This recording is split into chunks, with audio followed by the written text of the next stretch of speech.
What is going on, guys? This is the Club of the Man 1993 back here catching up on more baseball news as, of course, another big signing that took place from one of the biggest names on the free agent market during the winter meetings was the New York Mets signing 2022's American League Cy Young and Comeback Player of the Year winner, Justin Verlander, who will be reuniting with his former teammate from the Detroit Tigers, Max Scherzer, at the top of the Mets rotation. That's gone through a complete revamp ever since this offseason because Mets have lost several big names in that rotation due to free agency.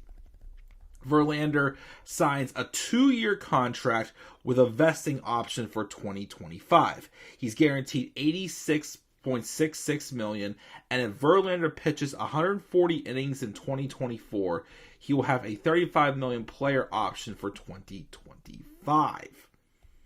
Of course, Verlander, of course, is very unique as, again, since 2020, going into this season, he only made one start as he had missed the rest of 2020, the shortened season that is, and the entire 2021 season due to Tommy John surgery. And before he left, he had won the American League Cy Young Award when he was healthy in 2019. He comes right back from Tommy John surgery for almost 2 years, basically. He's just as healthy still, and again, just on a roll. He, again, would, of course, re-sign a 1-year deal with the Astros for $25 million, with a matching $25 million player option for 2023 on a condition that Verlander reach 130 innings this past year. And, of course, not only did he do that, but he also had 175 innings, and he pitched an ERA of 1.75 as well, earning him, again, his third career Cy Young Award, which he most definitely deserves for sure. And of course, with Verlander, who turns 40 years old in February, though, still plans to pitch till he's in his mid-40s.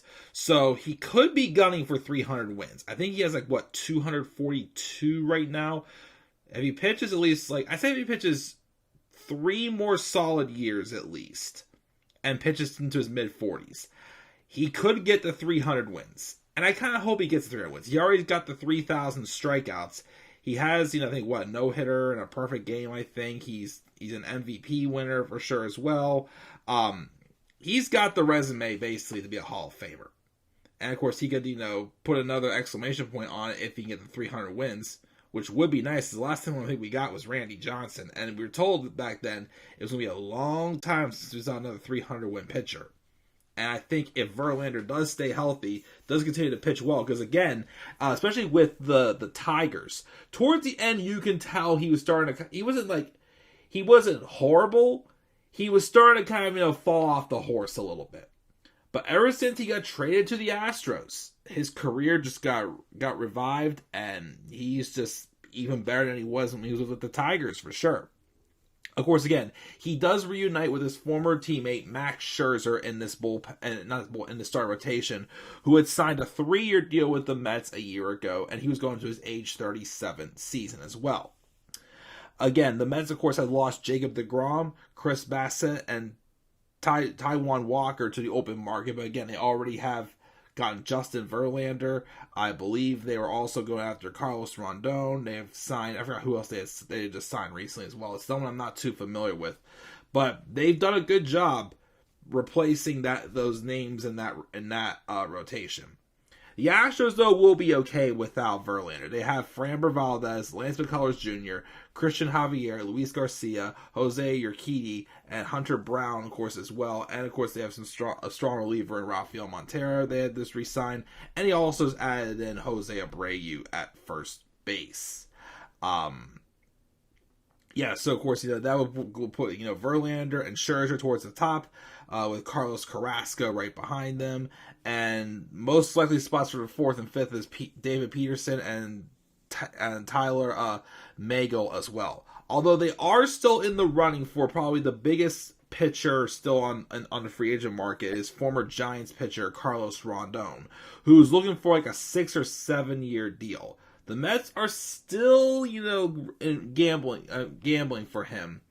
So we'll see if they pull that off. But yep, Justin Verlander is going to be 40 years old in February, and he's still, pitching his worth that he's been pitched for a long time. Like I said, I feel like he's been even better in the later years of his career than the previous years. He was still good, but he feels legendary. He feels like a Hall of Famer. I do think he get there. And like I said, if he pitches to his mid-40s, then I am hoping he can get the 300 career wins. If he stays healthy and keeps pitching like he's been the past few healthy years he's been healthy, I'd say go for it. I mean, he could have closed in on him maybe if he would have been healthier for the past 2 years, but he's here, and he still wants to pitch. So we'll see what happens. Of course, hopefully this will be a good move for the Mets, as of course do have a good history of collapsing. But with some of these signings, things could change. You never know. So that's my brief thoughts on Justin Verlander signing a new 2-year deal with the New York Mets. And again, reuniting with his old teammate, Max Scherzer. What are your guys' thoughts on this? Are you surprised that Verlander went to the Mets? Do you think he can get the 300 wins? And of course, do you think he can pitch into his mid-40s? Make sure you guys leave your thoughts down in the comment section below. Be sure as always to slap a like on the video and subscribe for more content on my channel, and follow me on Twitter as well at the Club of the Man 93. I will get my new Twitter handle right someday. I swear I will. So as always, guys, I'm checking out. I'll catch y'all later. And as always, please stay tuned for some more baseball news. Have a great rest of your night, guys. Peace out, everybody.